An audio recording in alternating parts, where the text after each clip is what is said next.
A reprodução voltada à seleção e melhoramento genético, ela não ocorre somente na criação de pássaros para o fim de concurso, não. Ela ocorre na exposição de cachorros, né? Nos campeonatos de exposições de cachorros, de canários e pássaros de porte e de cor, como também vacas e bois, para aumentar o rendimento de leite e de carne, né, na carcaça, equinos, né, bovinos, suínos, frangos, né, nós percebemos que nós consumimos frangos e antigamente o frango demorava um ano para chegar ao ponto de abate. Já nesse período, nesse tempo de hoje, 3 meses, 4 meses ou até dias, 45, 54 dias, os frangos já estão prontos para abate. Isso tudo é seleção e melhoramento genético. Isso existe? Sim, existe, pois os nossos irmãos são bem parecidos, os traços familiares são bem parecidos. Só que além da transmissão de características físicas, passa também características comportamentais, né, e habilidades. Ok? Beleza. Agora vamos para a criação de coleiro, reprodução de coleiro por seleção e melhoramento genético. Nos curiós bicudos, há 35 anos mais ou menos atrás, os criadores começaram a reproduzir os curiós e bicudos fazendo seleção genética. Como era isso? Focado sempre e erroneamente na qualidade do macho, foi o que aconteceu, a grande demora, mas graças a Deus hoje, curió e bicudo está anos-luz quando se fala de seleção, reprodução por seleção e melhoramento genético. Sempre focando nos machos, todos os criadores de bicudo e curió do Brasil inteiro sempre teve em meta em cruzar o macho. O macho é campeão estadual do Rio, São Paulo, Minas Gerais, Espírito Santo, qualquer outro estado. Vamos reproduzir esse pássaro. Reproduzir esse pássaro.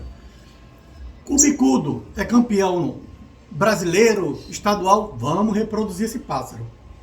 Todo mundo passou a reproduzir o seu pássaro campeão, porque todos nós sabemos, como eles já sabiam antes da gente, que é muito difícil, né, se encontrar um pássaro de ponta. É muito difícil, tanto na criação de curió, de bicudo, de trinca-ferro e de coleiro.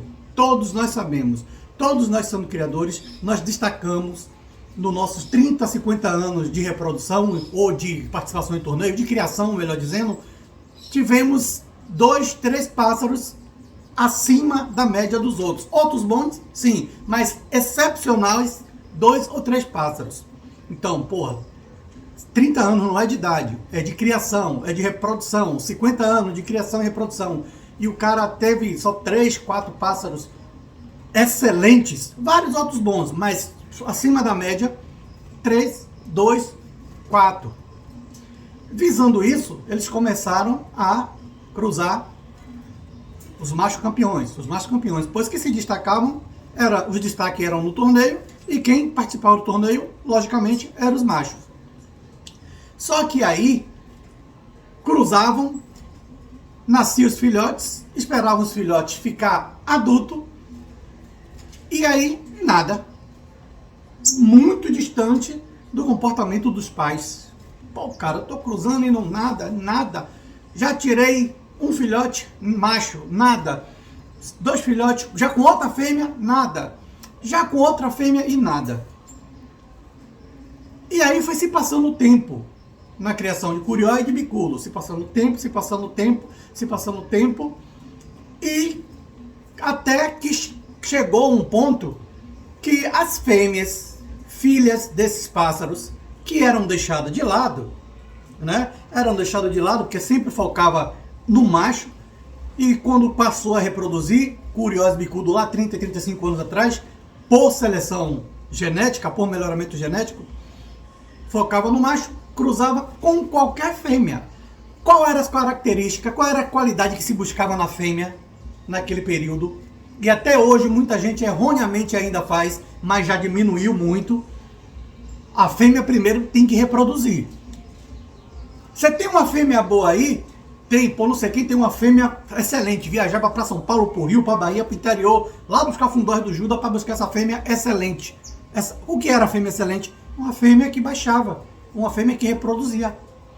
Essa era a fêmea excelente. E o comportamento dessa fêmea, os traços genéticos dessa fêmea, ela é filha de quem? O pai dela fazia o quê? Sabe? E aí os filhotes, toma filhote com essa fêmea, toma filhote com essa fêmea, outra fêmea boa. O que era boa, só que baixava, que reproduzia filhote, cruza filhote, filhote e nada. Até que chegou um tempo que os criatórios, os criadores, ficou cheio das filhas de A, B, C e D campeões e netas de A, B e C campeões. E aí começaram a botar fora na mão de outros criadores. Ah, tem uma filhota aqui, toma aí, fica só com macho. Tem uma filhota aqui, toma, fica só com macho. E foi assim botando fora. Até que outros criadores... Isso ajudou a encher a nossa categoria de criadores de fêmeas adaptadas, nascidas em ambiente doméstico. Foi ótimo isso. E aí, foi só benefício. E aí, essas fêmeas ficaram adultas, as filhas, as netas, as bisnetas, ficaram adultas na mão de outros criadores. E os outros criadores que tinham um curió, um bicudo de excelência também, começaram a cruzar. Mas não com a fêmea qualquer. Não com a fêmea que só abaixava.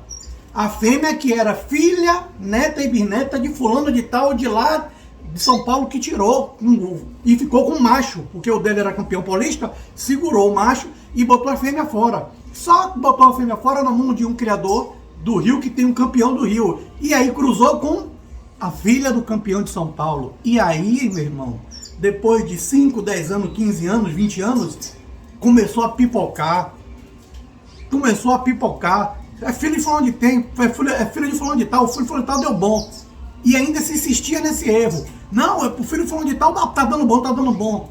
Tá dando bom. E aí cruzava esse fulano de tal com outra fêmea boa, só que reproduzia. E esqueceu de cruzar de novo com a filha do campeão de São Paulo, do bom do Rio, que vendeu a filhote para a fêmea, a filhota para ele. E ele cruzou com essa fêmea, que é neta, bisneta ou filha do campeão de lá, de outro campeão. E aí deu certo. O que deu certo foi o quê? Foi que o macho bom dele, excelência em repetição, em cantoria, em fibra, cruzou com uma fêmea também que tem essas características. E aí cruzou. Ah, Bulu, então todas as filhas de campeões, tipo de John Johnny, de Fogo Selvagem, de Primo, de Tax e de outros aí, se cruzar com outro filho de campeão, vai ser campeão? Não é assim. Não é assim. Não é assim. Primeiro, não é assim. É por isso que muitos aí nos comentários já estão enfiando o dedo aí embaixo, né? Falando bobagem, porque foi enganado por espertalhões que passa filhotes e pássaros que dizendo que é filho de A, B, C e D, ou então até mesmo mas garantindo que aí você vai ser campeão. Mentira! Isso não é assim. Não é assim. Você vai pegar um filho de Fogo Selvagem, um neto de Fogo Selvagem, de John Johnny, de Primo de Táxi, e o cara vai te dizer que vai ser campeão. Pegue aí que você vai ser campeão. Esse daí vai ser... Não é assim. Não acredite nisso. Não é assim. Não é assim. Por isso que muitos aí hoje estão passando vergonha nos comentários, falando que genética é só pra...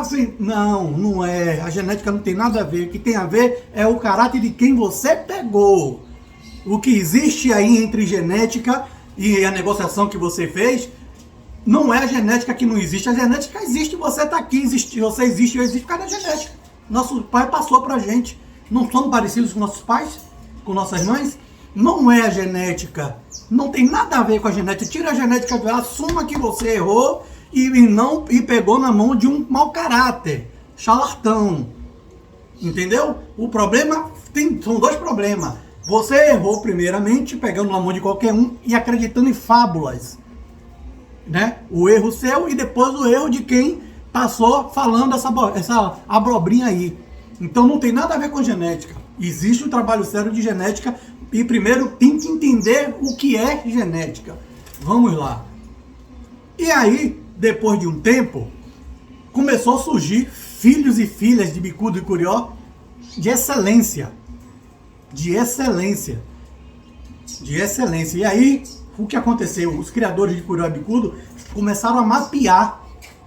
Você já ouviu falar no mapa genético? Começaram a mapear. Para quê? Para saber quais são os cruzamentos que estão ligando. Porque tem pássaros que é fenomenal, mas só passa característica física, visual. Não é transmissor de comportamento e de habilidades dele. Tem pássaros que são transmissores, tem pássaros que não são transmissores. Tem pássaros até que não são transmissores, mas os filhos recebem a qualidade parecida com o dele e parecida com o do avô ou do pai da mãe, da filha. Pois, segundo informações, quem passa a maior carga genética de características comportamentais e habilidades são as fêmeas. Né? Tem isso. Então, no mundo do curió, teve vários raçadores. Vocês já ouviram falar isso? Raçadores são que passam as suas raças, as suas habilidades. Não são todos que passam, não são todos que são transmissores, ok? Então, hoje no Brasil, existe 3 coleiros hoje no Brasil que têm resultados de um trabalho sério de genética e são reconhecidos nacionalmente e que passam suas características comportamentais unida com a fêmea também, ok? Então, hoje, nós estamos vendo aí, na criação de coleiro, na reprodução de coleiro por melhoramento genético, nós estamos vendo os vários filhos, na verdade, netos, bisnetos, tataranetos de fogo selvagem, que ficou cruzando muito tempo com outras fêmeas, mas não tinha vindo ainda um resultado muito expressivo, até ocorreu resultados expressivos de descendentes de fogo selvagem, mas ficaram caladinhos. Por vaidade humana, sei lá por quê, por índole, por caráter. Tem filhos e netos de fogo selvagem que estão cantando por aí, mas ninguém fala que é de fogo selvagem. Sabe? Hoje, aconteceu o mesmo com John Jones. Tem filhos e netos de John Jones arrebentando por aí, mas ninguém divulga que é filho de John Jones e neto de John Jones. Mas chegou um tempo, o John Jones fez um trabalho tão maravilhoso e é transmissor, talvez é o coleiro mais transmissor, ele e o fantoche, é os pássaros que eu vi e percebi aqui e de amigos, que seus descendentes puxam muito fisicamente e comportamentalmente. Habilidades são muito parecidos com os pais, avós e bisavós, pois John Jones e fantoche têm muitos filhotes, já mais ainda netos e mais ainda bisnetos. Então esses 2 pássaros, no meu entendimento, na minha percepção, são os coleiros maiores transmissores de suas habilidades hoje.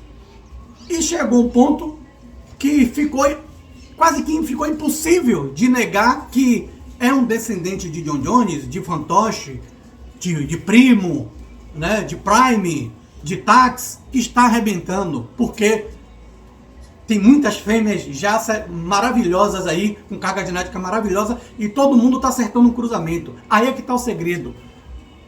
Anotem, criem os seus mapas genéticos, porque dessa criação aqui toda, eu sei que tem 3 cruzamentos aqui, que tá sendo uma maravilha.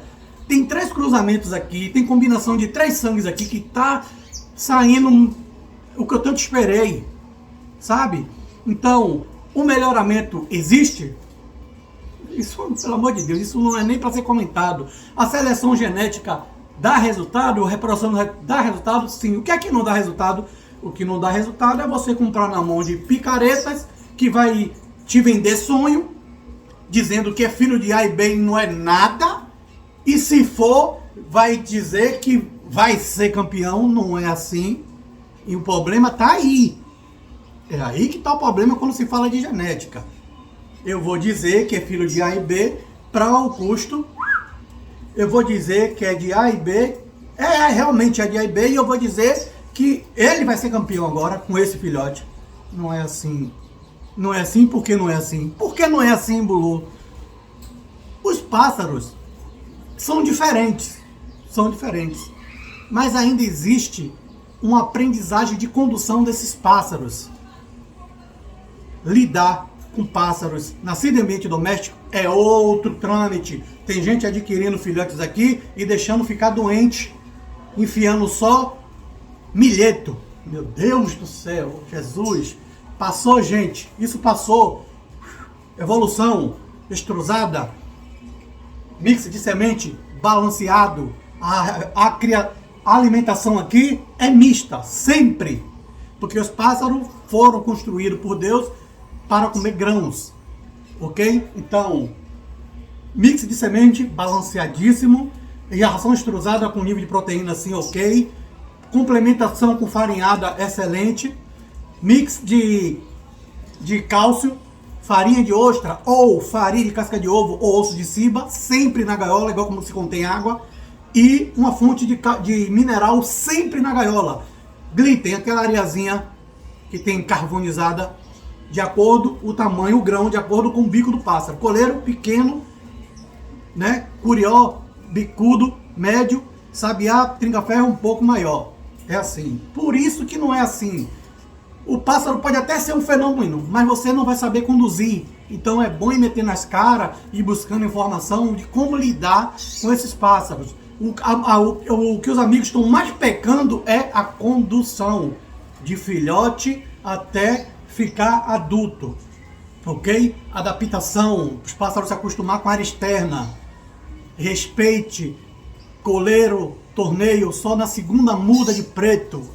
Só na segunda muda de preto, tem um montão investindo pesado, pegando pássaros de excelência na mão de gente séria, com trabalho sério e com resultado, e não tá sabendo conduzir, porque na ânsia tá levando o filhote com 10 meses, 11 meses para roda, e depois que fica adulto, some.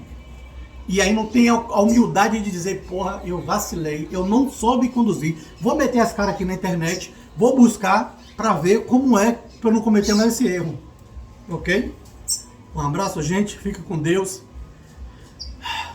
Graças a Deus, a reprodução da filação genética, os resultados está sendo inegavelmente aí visível.